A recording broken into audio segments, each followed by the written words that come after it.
Okay.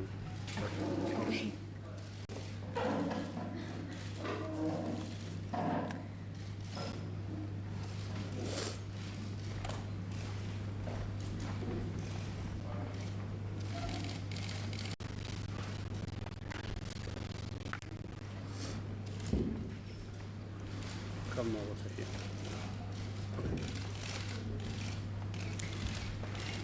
No niin, kuuluukohan tää niinku mihinkään? Kuuletteko te minua? Okei. Hetkinen.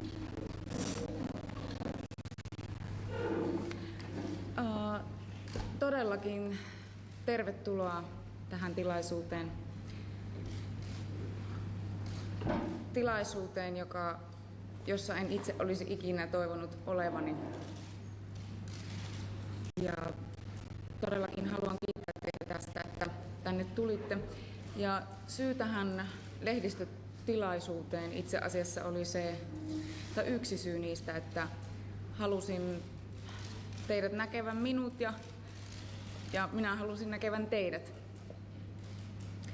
Ja tämä on kaikki nämä tapahtumat, mitä nyt on lähiaikoina tapahtunut, niin ne on mulle niin herkkiä asioita, ne on kyse kuitenkin niin sensitiivisestä asiasta, että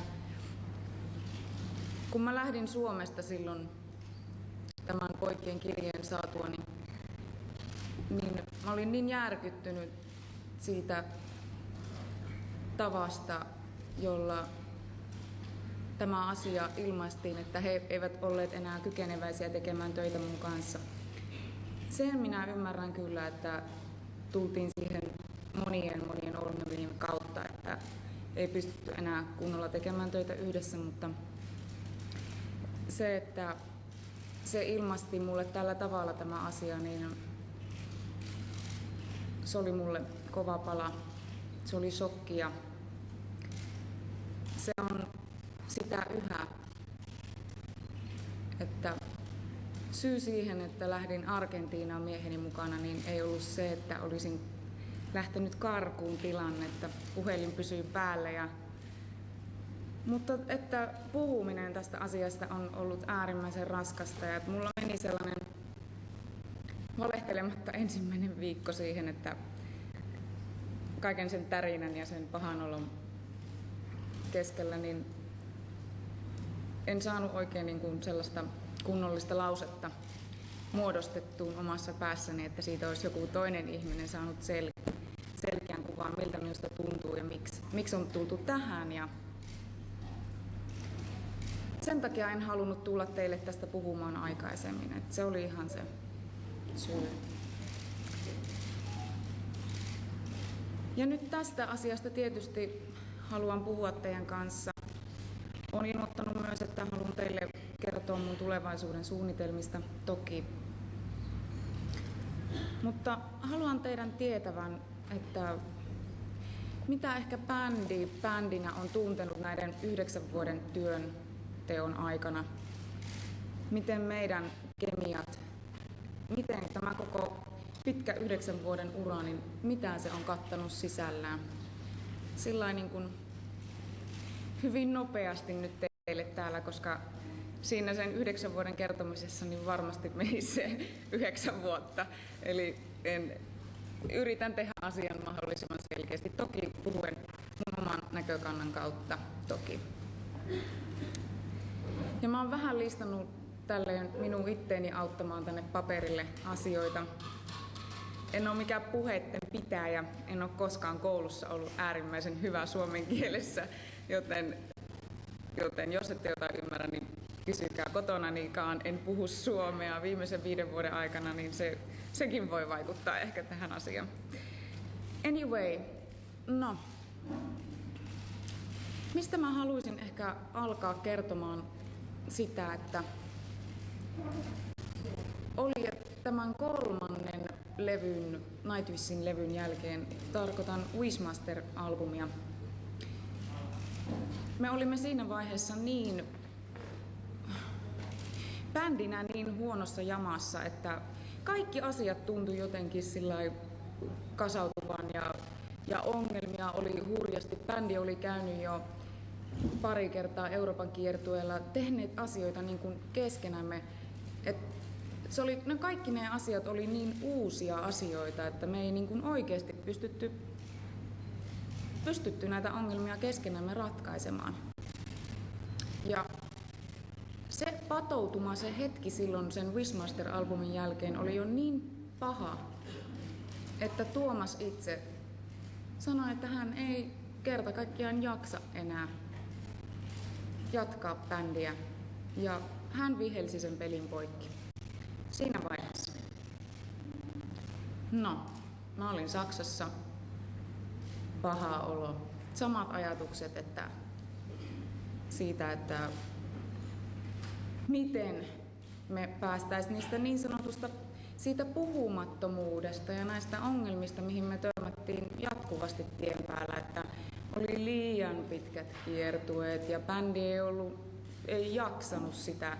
Keikkoja oli liian tiheässä tahdissa, että sitten minä väsyin jo siihen niin kuin fyysisesti laulajana jo huomattavasti aikaisemmassa vaiheessa kuin monet sitten myös bändin jäsenet. Ja tämä sitten mussa henkilökohtaisesti oli tosi raskas, koska mä en ollut alusta lähteen Nightwishin uran ihan alkuvaiheesta asti, niin en ollut koskaan ollut se niin sanottu nalkuttava akka, joka puuttuisi joka ikiseen pieneen virheeseen tai ongelmatilanteeseen valittamalla siitä, että hei, että mä haluun tätä ja että miksi te ette tajua. Mä en ollut tehnyt sitä, koska mä oikeasti tunsin, että me ollaan kaikki siinä samassa tilanteessa ja näihin ongelmien kanssa, että ei mulla ole siihen syytä. Ja mä uskoin siihen, että pojat oikeasti ymmärsivät tämän, että minkälainen laulaja mä oon, minkälaista taustoista mä tulen klassisen laulun koulutuksen puolelta. Ja sekin oli jo siinä se suuri ero, että mulla ei yksinkertaisesti ollut helppoa laulaa Nightwishin kanssa monena vuotena.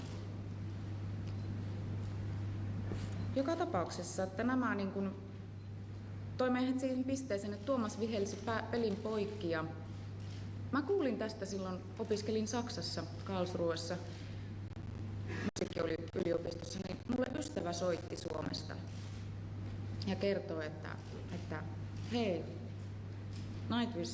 Nightwishin taru loppui. Kuulin sitä ystävän kautta. Ja sen jälkeen kuulin siitä, että Tuomas halusi jatkaa. Kuitenkin halusi jatkaa, että näki, että ei hän halua heittää tätä lastaan roskasonkkaa, mutta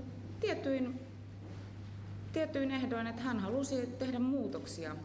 Ja yksi niistä muutoksista oli se, että Sami, sen aikainen basisti, niin hän ei pystynyt tekemään enää töitä Samin kanssa.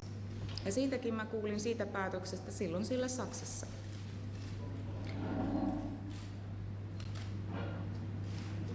No, minä päätin, että haluan puhua Tuomaksen kanssa asiasta ja me teimme meetingin Kiteellä, jossa me sitten yhdessä tuumin. Silloin oli mun mies jo mun mukana, Marcelo. Ja siinä meetingissä me 3 ihmistä, me kävimme näitä asioita läpi. Kävimme asioita, että miten meidän tulisi jatkossa toimia, että me oikeasti pystytään jaksamaan tätä olemista ja tekemistä, sen hienon musiikin tekemistä, mikä jo silloin oli maailmalla nähtävissä. Nightwish oli jo siinä vaiheessa saanut sellaisen statuksen maailmalla, että heavy-bändinä, heavy-musiikkigenressä, että se oli tärkeä asema. Me päätimme tietyistä termeistä, että okei, että kiertueet täytyy olla tietyn pituisia, että kaikki jaksaa. Keikkoja ei välttämättä todellakaan pidä olla niin kovassa tahdissa niin kuin aikaisemmin, koska se johtuu aina siitä, että koko bändi sairastui. Ja se, että yritettiin tehdä ne olosuhteet kiertueella mahdollisimman mukavaksi meille kaikille. Ja näillä näkymin tosiaan mulla on ollut aina semmoinen fiilis, että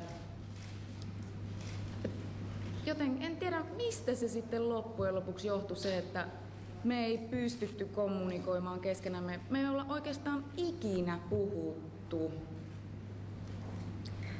Ja vaikka niin kuin Naitissa alueelta, mehän tullaan Kiteeltä